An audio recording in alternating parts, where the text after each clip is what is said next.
একি পুটি, তুই কি ভুল করেছিস? কই না মা, আমি তো কিছু ভুল করিনি। পুটি, আমি তো মা, ভাই সত্যি কথা বল, কি ভুল করেছিস তুই? আরে মা, আমি তো এমনি পড়তে বসেছি। ও নিশ্চয়ই তুই পরীক্ষায় ফেল করেছিস, তাই তুই পড়তে বসেছিস, তাই তো? না মা, আমি কিছু করিনি, আমি পরীক্ষায় ফেল করিনি। কই তো শুনছো, দেখো আমাদের মেয়ে পড়তে বসেছে, কি যে হলো ওর? ও নো, বাবা বিনাচ্ছ কেন? খেতে নিশ্চয়ই তো জ্বর এসে, তাই না? দেখি। আরে তুই বলছিস তো জ্বরটার কিছু আসেনি, কি হচ্ছে বলছিস? আমি এমনি পড়তে বসেছি। কই গো রিনার মা, একটু দেখে যাও, আমাদের মেয়েটা পড়তে বসেছে, কি যে হয়ে গেল ওর? আরে মা, তুমি আবার রিনার মাকে কেন ডাকছো? হে ভগবান, তুমি আমাদের মেয়েটাকে বাঁচিয়ে না, ওর কি হলো, পড়তে বসেছে কেন আমি বুঝতে পারছি না ভগবান।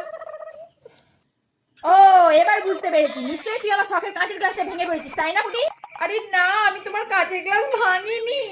না না মা, আর করিস না, আমি বুঝতেই পেরেছি তোর এই পড়তে বসা শয়তানি চালটা কি জন্য। দাঁড়া, আমি ঝাঁটাটা নিয়ে আসছি আজকে, তোর একদিন কি আমার একদিন। দূর ব্যাগ, পড়তে বসলেও জ্বালা, আবার না বসলেও জ্বালা, কিছু করবো না, ভালো লাগে না আমার, সবসময় মা আমার সাথে এরকম করে।